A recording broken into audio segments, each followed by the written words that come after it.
Hello everyone, I am Prem Kaur Patle from KV number 1 Chhindwara. Dear students, today I am here along with the second part of Thinkers, Beliefs and Buildings. Dear students, in this session we will get information regarding the Gautam Buddha and the quest for enlightenment. We will see and we will know the teaching of the Buddha. After that we will get an information regarding his followers, and in the last we will see about the stupas. हम देखेंगे प्यारे बच्चों कि stupas कैसे बनाए गए, किन लोगों की मदद से बनाए गए और इसमें स्तूप का स्ट्रक्चर कैसा था. The first content of this session is related to the Buddha and the quest for enlightenment. प्यारे बच्चों, बुद्ध और उनके ज्ञान की खोज के बारे में हम इसमें इंफॉर्मेशन गेन करेंगे. आप सभी ने गौतम बुद्ध के बारे में कभी सुना भी होगा या उनसे संबंधित कई सारी कहानियों में आपने उनके बारे में जानकारी ली भी होंगी. गौतम बुद्ध जो थे वो बहुत ही एक इन्फ्लुएंशियल टीचर थे, बहुत ही प्रभावशाली शिक्षकों में से एक थे उस समय के. One of the most influential teachers of the time was the Buddha, and over the centuries his message spread across the subcontinent and beyond through Central Asia to China, Korea and Japan, and through Sri Lanka across the seas to Myanmar, Thailand and Indonesia. प्यारे बच्चों, सैकड़ों वर्षों के दौरान उनके जो संदेश थे वो पूरे उपमहाद्वीप में फैल गए. ठीक है, भारतीय उपमहाद्वीप में, और उसके बाद मध्य एशिया से होते हुए, सेंट्रल एशिया से होते हुए चाइना, कोरिया और जापान और श्रीलंका से समुद्र पार करते हुए ये उनका जो शिक्षा थी वो म्यांमार, थाईलैंड और इंडोनेशिया तक पहुंच गई. इनके विचार इन सभी जगहों पर आज भी विद्यमान हैं. How do we know about the Buddha's teaching? हम बुद्ध की शिक्षाओं के बारे में कैसे जानते हैं? ठीक है, तो हम इसके बारे में कह सकते हैं कि टेक्सचुअल जो सोर्सेस हैं उसके बेस पर हम बुद्धास की टीचिंग्स को गेन कर सकते हैं. These have been reconstructed by carefully editing, translating and analyzing the Buddhist text mentioned earlier. प्यारे बच्चों, इनकी जो पुनर्रचना का आधार था वो बौद्ध ग्रंथों का बहुत ही परिश्रम के साथ किया गया संपादन था. ठीक है, एडिटिंग किया उन्होंने, फिर उसको ट्रांसलेट भी किया, अलग अलग लैंग्वेजेस में जो था उसको ट्रांसलेट किया, फिर उसको एनालाइज भी किया, और एनालाइज करने के बाद एक जो जिस्ट या सार निकल के आया उसके आधार पर हमें बुद्ध की शिक्षाओं को प्राप्त करने का मौका मिला. Historians have also tried to reconstruct details of his life from hagiographies. Okay, जो हिस्टोरियंस थे, हैजियोग्राफी का मतलब बेटा होता है कि बायोग्राफी ऑफ अ संत और रिलीजियस लीडर, किसी संत या धार्मिक नेता की जीवनी. ठीक है, तो इतिहासकारों ने क्या किया कि उनके जीवन के बारे में जो चरित लेखन था, संचरित लेखन, उससे उनकी जानकारी इकट्ठी की. और इनमें क्या था, इनमें से कई ग्रंथ जो थे वो बुद्ध भगवान के जीवन काल के लगभग 100 वर्षों के बाद में लिखे गए थे. ठीक, many of this were written down at least a century after the time of the Buddha. और इसका एक रीज़न ये भी था कि इनमें जो था ना, इस महान धर्मोपदेशक जो गौतम बुद्ध थे उनको सबकी मेमोरी में बनाए रखने के लिए भी कोशिश की गई थी. ये जो भी जितने भी टेक्स्ट मिले थे उनको रिकंस्ट्रक्ट किया गया, अलग अलग टेक्स्ट को एनालाइज किया गया, ट्रांसलेट किया गया, उसकी एडिटिंग की गई, हैजियोग्राफी का यूज़ किया गया, और इस तरह से एक स्टोरी या टेक्स्ट को कंस्ट्रक्ट किया गया जिससे कि बुद्धा की टीचिंग और खुद महात्मा बुद्ध लोगों के दिल दिमाग में प्रिजर्व रह सकें, उनकी यादों को हमेशा एक धर्मोपदेशक के तौर पर सुरक्षित कर सकें. Hagiography is a biography of a saint or religious leader, मैंने अभी आपको बतलाया. And hagiography is often praise the saints achievements and may not allow be literally accurate. बेटा, जो संत चरित कहते हैं हैजियोग्राफी को, वो किसी संत या धार्मिक नेता की जीवनी से संबंधित होता है, और इसमें उस संत की उपलब्धियों का गुणगान भी करते हैं. ठीक है, प्रेज करते हैं उनकी अचीवमेंट्स को. और ये भी सही है कि जो तथ्यात्मक रूप से पूरी तरह सही नहीं होते हैं. ठीक है, ये इसलिए महत्वपूर्ण है क्योंकि ये हमें उस परंपरा के अनुयायियों के विश्वास के बारे में भी बतलाता है. This are important because they tell us about the beliefs of the followers of that particular tradition. उस मान्यताओं को मानने वाले लोगों की जो विश्वास है उसको समझने का मौका हमें इस हैजियोग्राफी से मिलता है। The Buddha and the quest for enlightenment में इसके आगे है। प्यारे बच्चों, गौतम बुद्ध के बचपन का नाम था सिद्धार्थ, ठीक है। और मैं आपको उनके बारे में कुछ जानकारी दे दूं कि उनका जो बचपन था वो काफ़ी शानदार रहा। वो एक शाक्य कबीले के सरदार के बेटे थे। उन्होंने कभी जीवन में जो लाइफ में जो हार्श रियलिटीज़ होती है उसको कभी देखा ही नहीं, क्योंकि उनका सारा जीवन जो था महल की चार दीवारी के बीच में ही गुजरा। तो उनका जो सामना था सिर्फ सुख के साथ हुआ। वो चार दीवारी के अंदर सिर्फ सुखों के बीच रहते थे, उन्हें जीवन की कठिनाइयों का बिल्कुल भी आभास नहीं था, ठीक है। One day he persuaded his charioteer to take him into the city. एक दिन क्या किया कि उन्होंने अपने रथ कार जो होता है उसको शहर घुमाने के लिए मना लिया, ठीक है। बाहरी जो दुनिया की उनकी जो पहली झलक थी, पहली यात्रा थी बाहर की दुनिया की, उन्होंने जो पहली यात्रा की वो उनके लिए काफ़ी पीड़ादायक थी। His first journey into the world outside was traumatic. He was deeply anguished. वो बहुत ही सदमे में पहुंच गए भाई। वैन ही सा एन ओल्ड मैन, उन्होंने जब एक बूढ़े आदमी को देखा। अ सिक मैन, जब उन्होंने एक रोगी को देखा, बीमार को देखा। एंड अ कॉप्स, और एक लाश को देखा, वो काफ़ी सदमे में आ गए। He realised in that moment that the decay and destruction of the human body was inevitable. उनको इस क्षण इस बात की अनुभूति हो गई थी कि मनुष्य का जो शरीर है उसका क्षय और उसका अंत होना निश्चित है, ठीक। ही ऑल्सो सा होमलेस मेंडिकेंट्स। अब उसी समय उन्होंने क्या हुआ कि एक गृह त्याग किया हुआ एक सन्यासी को भी देखा, और उसको देखने पर उन्हें ऐसा महसूस हो रहा था कि इस सन्यासी को न तो बुढ़ापे का डर है, न बीमारी की चिंता है, और न मृत्यु के आने से कोई परेशानी। ऐसा लग रहा था मानो उसने पूरी शांति ही प्राप्त कर ली हो, ठीक, उस संत ने। Who it seemed to him had come to term with old age, disease and death and found peace। जैसा मैंने अभी आपको बतलाया। सिद्धार्थ डिसाइडेड दैट, इसके बाद सिद्धार्थ ने ये डिसाइड कर लिया, निश्चय कर लिया कि he too would adopt the same path. वो भी जो है अब संन्यास का ही रास्ता अपनाएंगे, ठीक। Soon after he left the palace and set out in search of his on truth. और बेटा इसके बाद उन्होंने अपने महल का त्याग कर दिया और सत्य की खोज में वो घर से निकल पड़े। अब सत्य की खोज में वो निकल पड़े तो उन्होंने कौन कौन से पाथ को उन्होंने शामिल किया अपने चीज़ को गेन करने के लिए, ज्ञान को प्राप्त करने के लिए, वो देखते हैं इस स्लाइड के through. Siddhartha explored several path including bodily mortification which lead him to a situation to near death.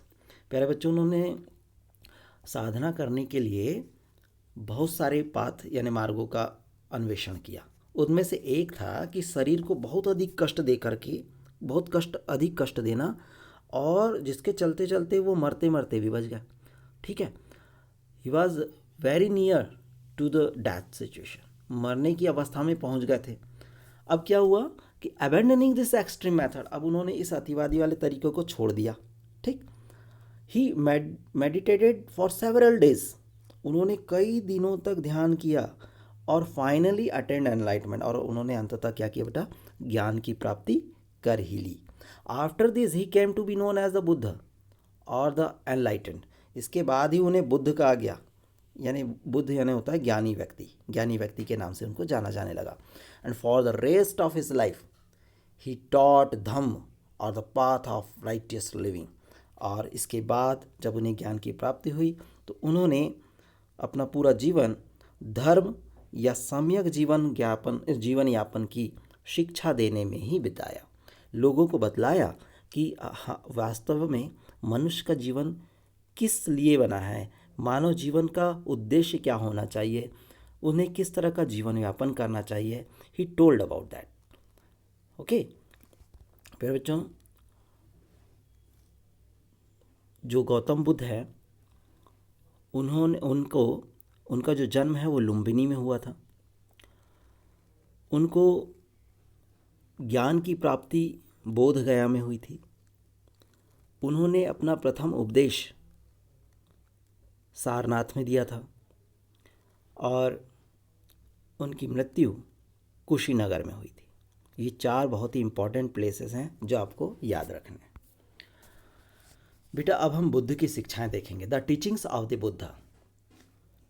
मैंने आपको कल के सेशन में बतलाया था कि बुद्ध की जो शिक्षाओं को संकलित किया गया है वो है, उस पिटक का नाम था सुत्त पिटक। ठीक है। The Buddha's teaching have been reconstructed from stories found mainly in the Sutta Pitaka. जो बुद्ध की शिक्षाएं बेटा, उसको सुत्त पिटक में जो दी गई कहानियों के आधार पर फिर से बनाया गया, फिर से निर्मित किया गया था। ठीक है। Although some stories describe his miraculous power and others suggest that the Buddha tried to convince people through reason and persuasion rather than through display the supernatural power. कुछ कहानियों में उनकी अलौकिक शक्तियों के बारे में मतलब मिरेकुलस पावर के बारे में बतलाता है, और कुछ दूसरी जो कथाएं बेटा अदर सजेस्ट दैट, कुछ दूसरी कहानियाँ क्या सजेस्ट करती है कि Buddha try to convince people through reason and persuasion. तर्क और विवेक के आधार पर वो लोगों को समझाने की कोशिश करते हैं, न कि अलौकिक शक्तियाँ यानी सुपर नेचुरल पावर का यूज़ करके, बल्कि लोगों को बतलाते हैं किस आधार पे, रीज़न और परसुएशन के आधार पे। बेटा इसका एक उदाहरण भी है। एक उदाहरण ऐसा है कि जब एक मरे हुए बच्चे की शोकमग्न माँ गौतम बुद्ध के पास आई तो उन्होंने बच्चे को जीवित करने के बजाय उस महिला को मृत्यु अटल है इस बात के होने को उनको समझाया। ठीक है। माँ आई थी कि हमारे पुत्र को जीवित कर दो, लेकिन उन्होंने समझाया कि ये मृत्यु अटल है और सबकी मृत्यु निश्चित है। इस तरह से उन्होंने अपने विवेक और तर्क के आधार पर लोगों को समझाने का प्रयास किया।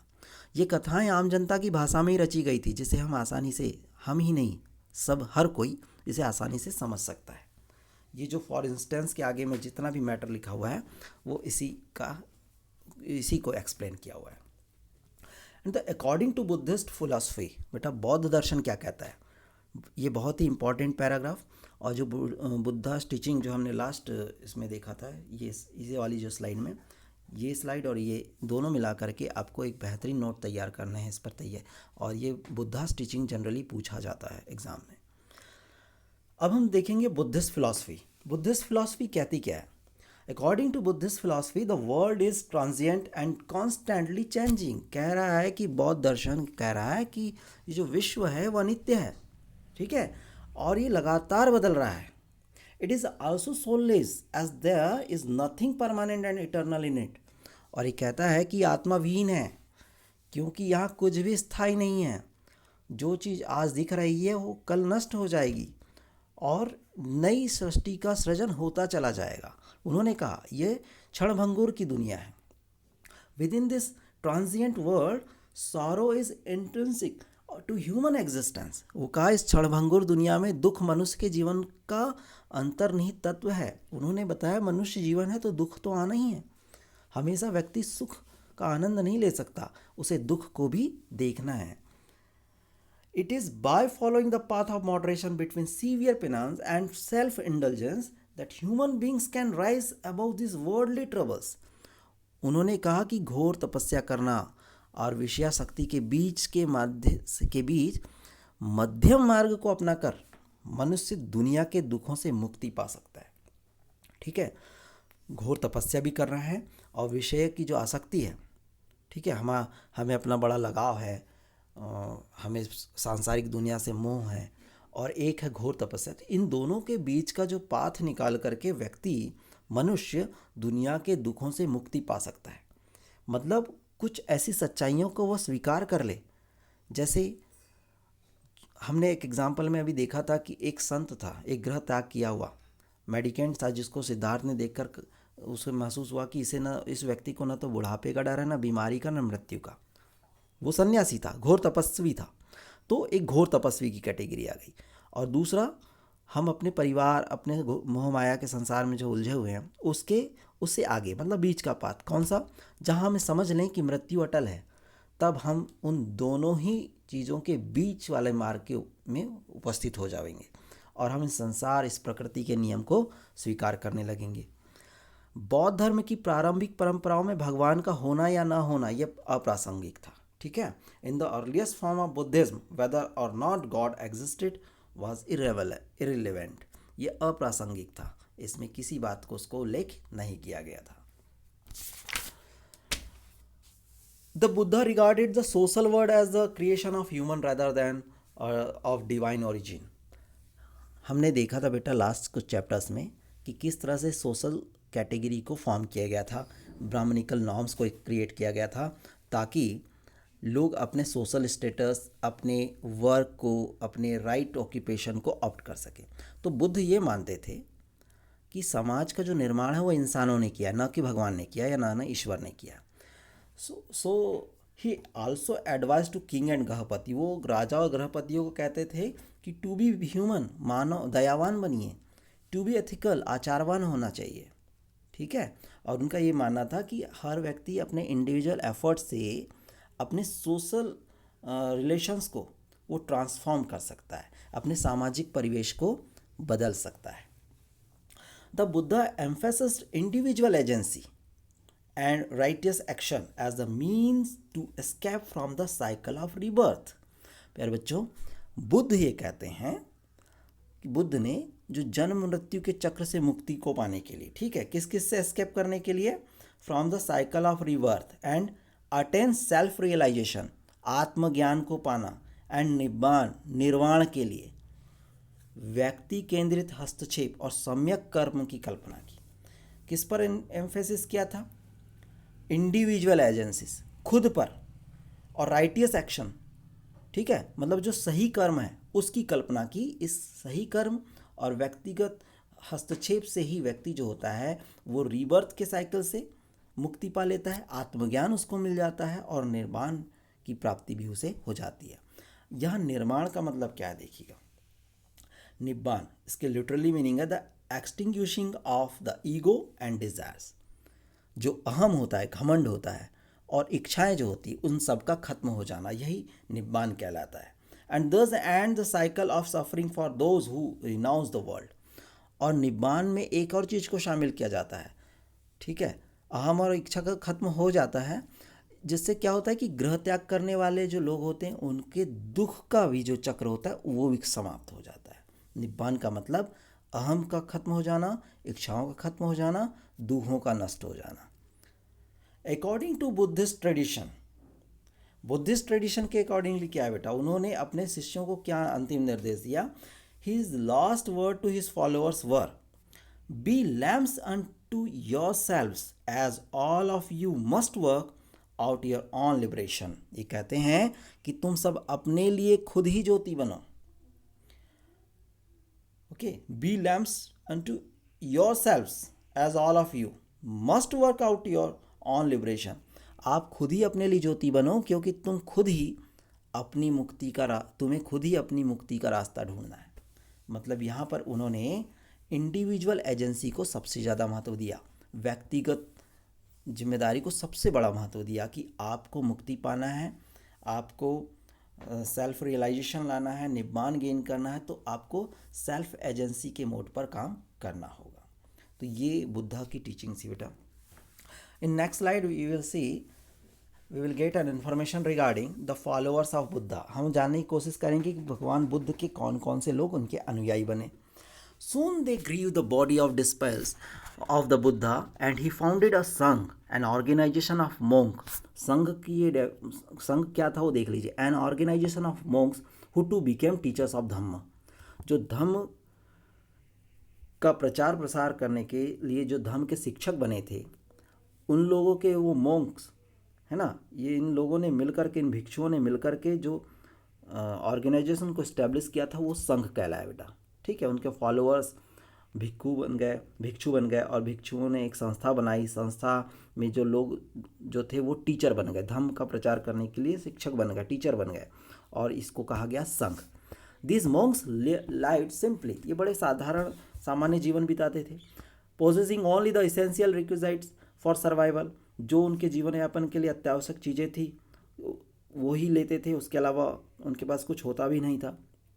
ठीक है, such as the bowl to receive food once a day from the laity, जैसे दिन में एक बार उपासकों से भोजन दान पाने के लिए वे कटोरा रखते थे अपने साथ। As they lived on alms they were known as bhikshus, चूँकि वो हमेशा दान पर ही निर्भर करते थे, दे लाइट ऑन आर्म्स, दान जिसने दे दिया उसी पर निर्भर करते थे, इसलिए इनको क्या कहा गया, भिक्खु। देवर नोन एज भिक्खुस। शुरू में बेटा इस संघ में केवल पुरुष ही शामिल हो सकते थे, ठीक है, but later women also came to be admitted, बाद में इसमें महिलाएं को भी अनुमति मिलने लगी। According to Buddhist text this was made possible through the mediation of Ananda. बेटा ये संभव कब हो पाया, बौद्ध ग्रंथ के अनुसार हमें पता चलता है कि बुद्ध के एक बहुत ही प्रिय शिष्य थे आनंद। उन्होंने बुद्ध को समझाया कि महिलाओं के संघ में आने दिया जाना चाहिए, महिलाओं को भी, ठीक है। Who persuaded him to allow women into the Sangha. The Buddha's foster mother Mahaprajapati Gautami was the first woman to be ordained as a bhikkhuni. बेटा तो सबसे पहली महिला वह थी जो बुद्ध की उपमाता थी, महाप्रजापति गौतमी, ये संघ में आने वाली पहली भिक्षुनी बनी। फिर इसके बाद कई स्त्रियां जो संघ में आई वे धम्म की उपदेशिकाएं बन गई थी, ठीक है।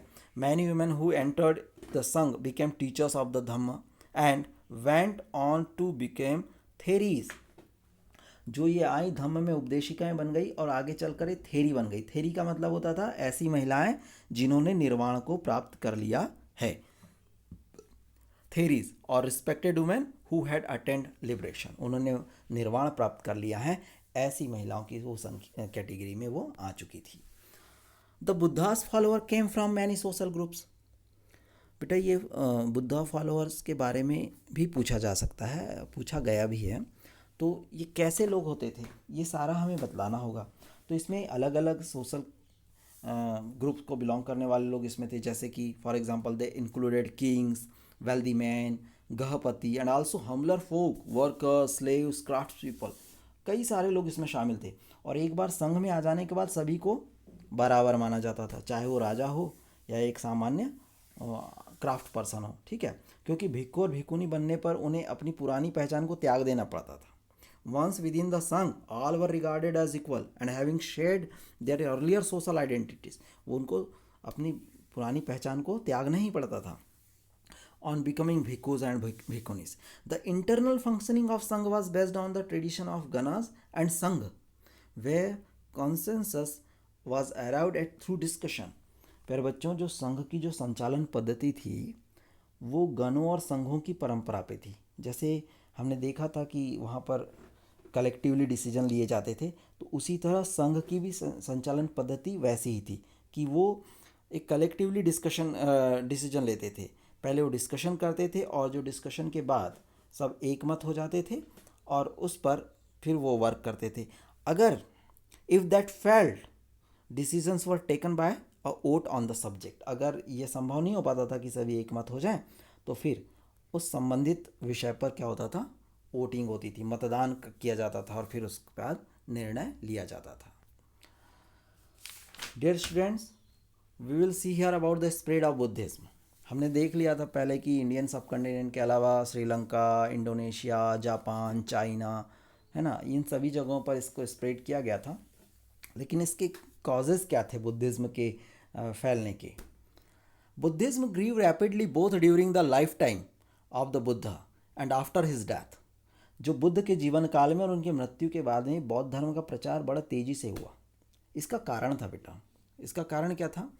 As it appeal to many people dissatisfy with the existing religious practices. क्योंकि इस समय जो धार्मिक प्रथाएं चल रही थी उससे लोग असंतुष्ट थे, okay, and confuse by the rapid social changes taking place around them. और लगातार क्या हो रहा था, जो सोशल चेंजेस, सामाजिक बदलाव हो रहे थे, उनसे वो पूरे उलझनों में बंधे हुए थे। इस कारण लोग इससे बहुत डिससेटिस्फाई थे। The importance attached to conduct the values rather than claims of superiority based on birth, the emphasis placed on metta and karuna, especially for those who were younger and weaker than oneself, were ideas that drew men and women to Buddhist teaching. बच्चों, बौद्ध शिक्षाओं में जो था वो जन्म के आधार पर श्रेष्ठता की बजाय जो था अच्छे आचरण और मूल्यों को महत्व दिया गया, ठीक है। जिससे क्या हुआ कि ज़्यादा से ज़्यादा महिलाएं और पुरुष इस बौद्ध धर्म के प्रति आकर्षित होने लगे। खुद से छोटे और कमज़ोर लोगों को की तरफ मित्रता और करुणा के भाव को महत्व देने के कारण भी लोग इसके आदर्श से काफ़ी प्रभावित हुए। भी इसमें बोला गया कि अगर आप इसके सदस्य बनते हैं, संघ के मेंबर बनते हैं, तो आपकी ओल्ड आइडेंटिटी हटा दी जाएगी, सब इक्वल होंगे। तो सबको लगा कि ये यहाँ पर किसी भी प्रकार का डिस्क्रिमिनेशन, भेदभाव नहीं है। तो लोग इसके प्रति आकर्षित होने लगे और ज़्यादा से ज़्यादा लोगों के बीच में ये फिर बौद्ध धर्म है वो फैलने लगा। तो ये इम्पॉर्टेंट कॉजेज़ में से एक है। Dear students, now we are going to learn here a lot of information about stups, and this is the very important content of this session. स्तूप बेटा, इससे रिलेटेड जनरली क्वेश्चंस आते ही हैं, आपको बहुत ध्यान से सुनना और समझना है। जब मैं यहाँ एक्सप्लेन कर दूँ उसके बाद आप अपनी बुक में भी इसको जरूर रीड कर लें ताकि आपके समझ में आ जाए। We have seen the Buddhist ideas and practices emerge out of the process of dialogue with other traditions. प्यारे बच्चों, स्तूप के बारे में अगर बात निकली है तो आप सभी लोगों ने सांची के स्तूप के बारे में जब हमने इसको शुरू किया था तो उसका पिक्चर भी देखा था। अब आपको उस इमेज को ध्यान में भी रखना है जब इसके स्ट्रक्चर के बारे में हम आपको एक्सप्लेन करेंगे। ये कह रहा है कि जो बौद्ध आदर्श और व्यवहार है वो केवल ब्राह्मण, जैन और अन्य परंपराओं के साथ संवाद और तर्क वितर्क की प्रक्रिया से उभरे हुए हैं, जो बौद्ध आदर्श और व्यवहार हैं। ठीक, we have seen the Buddhist ideas and practices emerged out of the process of dialogues. किसके साथ? तर्क वितर्क से। विद अदर ट्रेडिशन, जिसमें किस किस को शामिल किया गया? Brahmins, Jains and several others. Not all of whose ideas and practices were preserved in this text. ये कहता है कि इनमें से कई जो परंपराओं के विचार है या आचार विचार है वो ग्रंथों में नहीं लिखे गए हैं। ठीक है, टेक्सचुअल फॉर्म में वो नहीं है, लेकिन उनके डायलॉग्स, तर्क वितर्क जो है उस प्रक्रिया से उभर करके बुद्धिस्ट आइडियाज जो उभर करके सामने आए, तर्क और संवाद के आधार पर, ना किसी टेक्सचुअल फॉर्म में आए। ठीक है, इस तरह के जो मेल जोल को हमने क्या किया पवित्र स्थलों के उभरने की प्रक्रिया को भी देख करके समझने की कोशिश की। कई रिलीजियस प्लेसेस होते हैं, उनके जो पवित्र स्थल होते हैं, उनके उभरने की प्रक्रिया को भी देख करके लोग समझ सकते हैं कि इनके आदर्श कैसे हैं। ठीक, आगे देखिएगा। From earliest times people tended to regard certain places as sacred. बहुत प्राचीन काल से जो लोग हैं कुछ जगहों को बड़ा पवित्र मानते थे। कहाँ पर? अक्सर These include sites with special trees and unique rocks or sites of awe-inspiring natural beauty, जहाँ अनूठी चट्टानें हो, खास वनस्पतियाँ हो, विस्मयकारी प्राकृतिक सौंदर्य हो, वहाँ पवित्र स्थल बन जाते थे। ठीक है, These sites with small shrines attached to them were sometimes described as चैत्य। ऐसे कुछ स्थलों पर कुछ छोटी छोटी वेदी भी बना दी जाती थी, वेदी भी रहती थी, जिन्हें कभी कभी चैत्य भी कहा जाता था। ठीक है, उसको क्या कहा जाता था? चैत्य।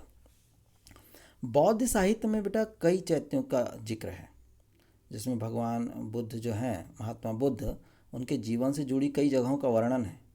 जैसे मैंने आपको बताया था कि लुम्बिनी, जहाँ उनका जन्म हुआ था, है ना, और वहाँ जहाँ पर उन्होंने ज्ञान प्राप्त किया था वो था बोध गया। ठीक है, where he attend enlightenment, Bodh Gaya. Where he was born, Lumbini. Where he gave his first sermon, Sarnath. And where he attained nibbana, Kushinagar, जहाँ उनको निब्बान की प्राप्ति हुई थी, कुशीनगर। तो ये क्या है? ये स्तूप्स, यहाँ पर स्तूप्स पाए जाते हैं। धीरे धीरे ये सारी जगह पवित्र स्थल बन गई। ठीक है, और हमें यह मालूम है कि बुद्ध के समय से लगभग 200 वर्षों के बाद अशोक ने लुम्बिनी की अपनी यात्रा में एक स्तंभ बनाया था। ये बहुत इंपॉर्टेंट बेटा, इसको आप सब ध्यान से देखिएगा। Ashoka erected a pillar at Lumbini to mark the fact that he had visited the place.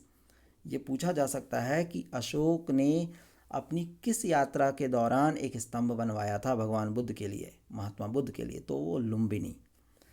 तो ये स्तूप, चैत्य जो है, इन जगहों पर इसको तैयार किया गया जहाँ की ये जो संत थे, महात्मा बुद्ध थे, उनके जीवन से जुड़ी हुई वो जगहें थी। वहाँ पर इन स्तूप्स का भी इस्तेमाल, चैत्य का को स्थापित किया गया। Why were stupas build? ये स्तूप क्यों बनाए जाते थे? There was other places too that were regarded as sacred. This was because relics of the Buddha, such of his bodily remains or objects used by him, were buried there. These were mound known as स्तूप. बेटा ऐसी कई अन्य जगह थी जिन्हें पवित्र माना जाता था, और इन जगहों पर बुद्ध से जुड़े हुए कुछ अवशेष थे, जैसे उनकी अस्थियाँ या उनके द्वारा जो इस्तेमाल में लाया गया सामान होगा, उसको वहाँ ज़मीन में गाड़ दिया जाता था. और इन टीलों को क्या कहा गया, फिर इन माउंट्स को क्या कहा गया? स्तूप कहा गया. ठीक. The tradition of erecting stupa may have been pre Buddhist. हो सकता है कि स्तूप बनाने की परंपरा बुद्ध के पहले से रही हो, लेकिन वह बौद्ध धर्म के साथ जुड़ गई. But they came to be associated with Buddhism. ऐसा क्यों? ऐसा इसलिए क्योंकि इनके फॉलोअर्स बढ़ते चले गए, इनकी रेलिक्स को लगाया जाने लगा, क्योंकि इनमें ऐसे अवशेष रहते थे जिन्हें पवित्र भी समझा जाता था, और इसलिए पूरे समूचे स्तूप को ही क्या कहा गया? बुद्ध. और इस स्तूप को बौद्ध धर्म के प्रतीक के रूप में प्रतिष्ठा मिलने लगी थी. Since they contain relics regarded as sacred and the entire stupa came to be venerated as an emblem of both the Buddha and Buddhism. बेटा ये जो स्तूप बनाए जाने लगे उसको महात्मा बुद्ध के अलावा बौद्ध धर्म से भी उसको जोड़कर देखा जाने लगा, और जिससे उनको प्रतिष्ठा मिलने लगी. According to the Buddhist text known as the Ashokavadana, Ashoka distributed portion of the Buddha's relics to every important town and ordered the construction of stupas over them. अशोकावदान नामक एक बौद्ध ग्रंथ है, उससे हमको एक जानकारी मिलती. बेटा ये इंपॉर्टेंट है, आप इसको ज़रूर अपने नोट्स शामिल करना, कि अशोक ने बुद्ध के जो अवशेष के जो हिस्से थे वो हर महत्वपूर्ण शहरों में बांटकर उनके ऊपर स्तूप बनाने के आदेश दे दिए थे. ठीक. By the 2nd century BC, a number of stoops, including those at Bharhut, Sanchi and Sarnath had been built. और ईसा पूर्व दूसरी सदी में क्या हुआ कि भरूच, सांची और सारनाथ जैसी जगहों पर अब स्तूप बनाए जा चुके थे. ये जो नाम आपको दिखला रहे हैं, इसमें आप देख सकते हैं कि जो सांची है वो बी को इंडिकेट करता हुआ है, लुम्बिनी डी, भरूच बेटा ये देखिए आप जो एफ लिखा हुआ है मध्य प्रदेश में, एमपी में ही है, आपको ये दिखाई दे जाएगा. सांची भी दिखाई दे जाएगा. ठीक. नेक्स्ट है हाउ वर स्तूप्स बिल्ड. स्तूप कैसे बनाए जाते थे?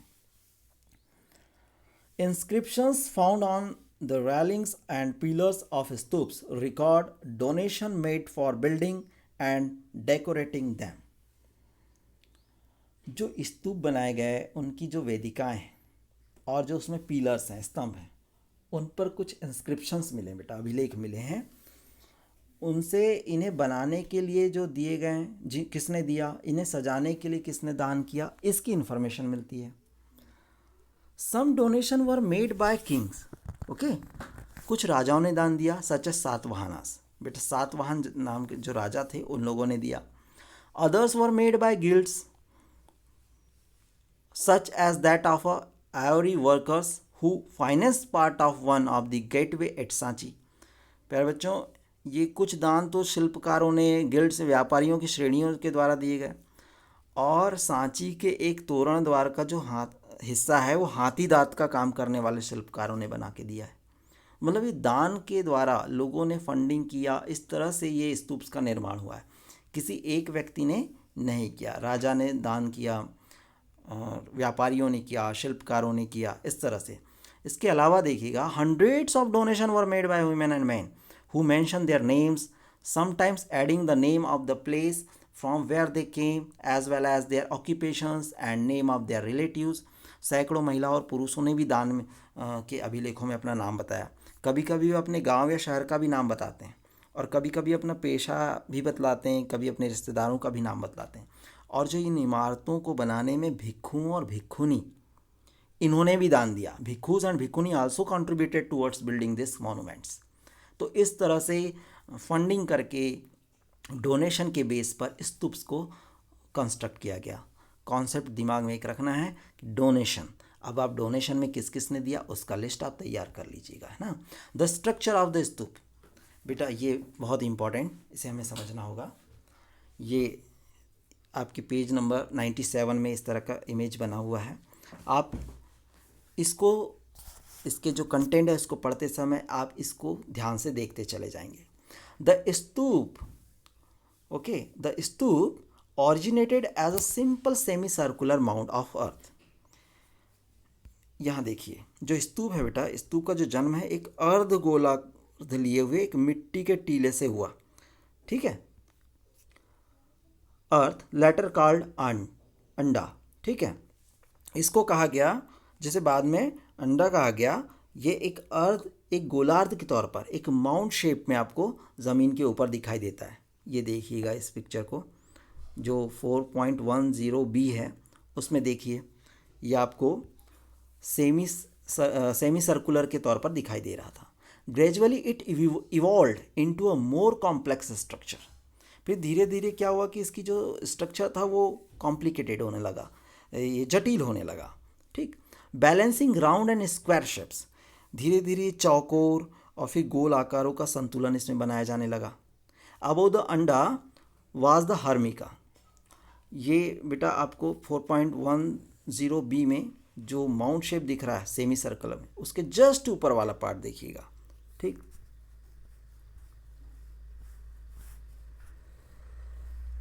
इसके जस्ट ऊपर वाला पार्ट आप देखिएगा, ये वाला, ठीक। इसको देखिएगा, ये इसको कहते हैं हर्मिका, ठीक है।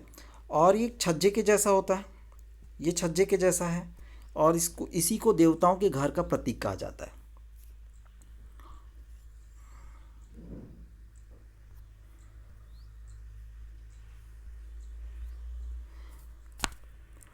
Above the under was the hermica, a balcony-like structure that represented the abode of the gods। ये इसके जस्ट ऊपर में, अंडा के जस्ट ऊपर में जो है हर्मिका है और उसको भगवान का घर माना जाता है। Arising from the harmika was a mast called the yashti. बेटा ये हर्मिका है, हर्मिका के जस्ट ऊपर में आप देखिए एक छोटा सा मस्तूल निकला हुआ है, ठीक है, जिसे यष्टि कहते हैं। एक डंडा सा ऊपर से निकला हुआ दिखाई दे रहा है, उसको कहते हैं यष्टि, और जिस पर अक्सर एक छतरी लगी होती है। तो देखिए अब वहाँ पर छोटी छोटी छतरी सी आपको दिखाई दे रही होगी, ये है मस्तूल, यष्टि कहते हैं जिसको, वो हर्मिका के साथ है। और हर्मिका कहाँ है, जो अंड है उसके, अंडा के जस्ट ऊपर में। Arising from the harmika was a mast called the yashti, often surmounted by the chhatri or umbrella. Around the mound was a railing separating the sacred space from the secular world। बेटा और ये जो पूरा पवित्र स्थल होता है उसको चारों ओर से, ठीक है, ये चारों ओर एक वेदिका होती है जो कि पवित्र स्थल को सामान्य दुनिया से क्या कर देती है, अलग कर सकती है। उसके चारों तरफ जो सर्कल बना हुआ है, वो माउंट जो बना हुआ है टीला जैसा जो दिखाई दे रहा है सेमी सर्कल में, उसकी चारों ओर की जो परिधि होती है वो पूरी दुनिया से उस पवित्र स्थल को अलग करती है। The early stupas at Sanchi and Bharhut were plain except for the stone railing. जो बेटा सांची और भरूच में जो प्रारंभिक स्तूप बने थे वो, उसमें क्या किया गया कि जो पत्थर की वेदिकाएं और तोरण द्वार लगाए गए थे, ठीक है। और ये पत्थर की जो वेदिका है वो किसी बांस या काठ के घेरे के समान थी। चारों दिशाओं में खड़े तोरण द्वार पर खूब नक्काशी की गई थी, तोरण द्वारों पर तो खूब नक्काशी की गई, और उसको बाकी प्लेस से अलग करने के लिए, ठीक है, दुनिया से अलग थलग करने के लिए, पवित्र स्थल को सामान्य दुनिया से अलग करने के लिए बांस या काठ के घेरे के समान जो है ना पत्थर की वेदिकाएं लगाई गई थी चारों तरफ से, और काफ़ी नक्काशी की गई थी। Which were richly carved and installed at the 4 cardinal points. Worshipper entered through the eastern gateway and walked around the mound in the clockwise direction, keeping the mound on the right, imitating the sun's course throughout the sky। प्यारे बच्चों, इसमें जो व्यक्ति थे, जो followers होते थे, वो क्या करते थे कि इसके ईस्टर्न तोरण द्वार से प्रवेश करते थे। ईस्टर्न वाला जो पार्ट था उस गेटवे से एंट्री करते थे और टीले को दाईं ओर रखते हुए उसके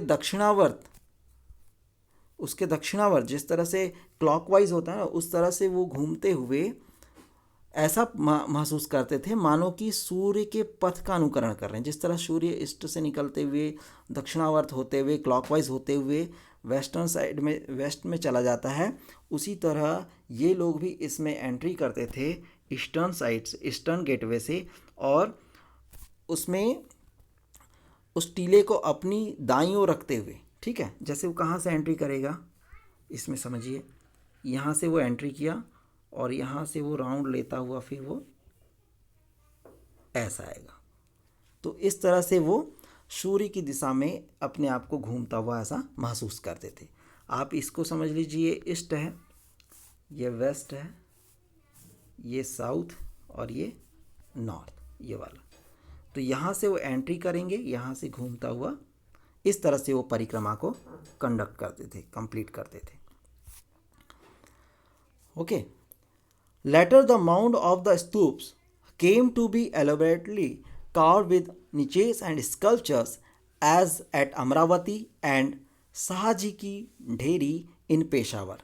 प्यारे बच्चों, अमरावती और पेशावर में जो शाहजी की ढेरी में जो स्तूपों में मूर्तियाँ मिली है, ताख और मूर्तियाँ, उसके उत्कीर्ण करने की जो कला है उसके काफ़ी सारे उदाहरण हमको देखने को मिलते हैं। आपने आज के सेशन में स्तूप्स के बारे में भी इंफॉर्मेशन गेन की। बेटा, आप सभी लोग जो स्तूप से रिलेटेड इंफॉर्मेशन को बहुत अच्छे से तैयार कीजिए और महात्मा बुद्ध की जो टीचिंग्स है उसके बारे में, उसके फॉलोअर्स के बारे में बेहतरीन नोट्स तैयार कीजिए। स्तूप को मैं और एक बार कह रहा हूँ कि स्तूप के स्ट्रक्चर, स्तूप का कंस्ट्रक्शन कैसे हुआ था, स्तूप को बनाने के लिए जो फंडिंग हुई थी उसके बारे में इंफॉर्मेशन, अशोकावदान की इंफॉर्मेशन कि हमें कैसे पता चलता है कि स्तूप में ये सब चीज़ें रखी गई, अशोक ने रखवाई। तो ये सब चीज़ों की इंफॉर्मेशन आपको अपने नोट्स में शामिल करनी है। उम्मीद है कि आपको ये जो सेशन है वो समझ में आया होगा, मेरा एक्सप्लेनेशन समझ में आया होगा। अगर कोई प्रॉब्लम महसूस करते हैं तो आप प्लीज़ कमेंट बॉक्स में जो गूगल क्लासरूम में जहाँ दिया जाएगा लिंक, उसके जस्ट नीचे कमेंट बॉक्स में आप इसे ज़रूर लिखें। थैंक यू वेरी मच बेटा।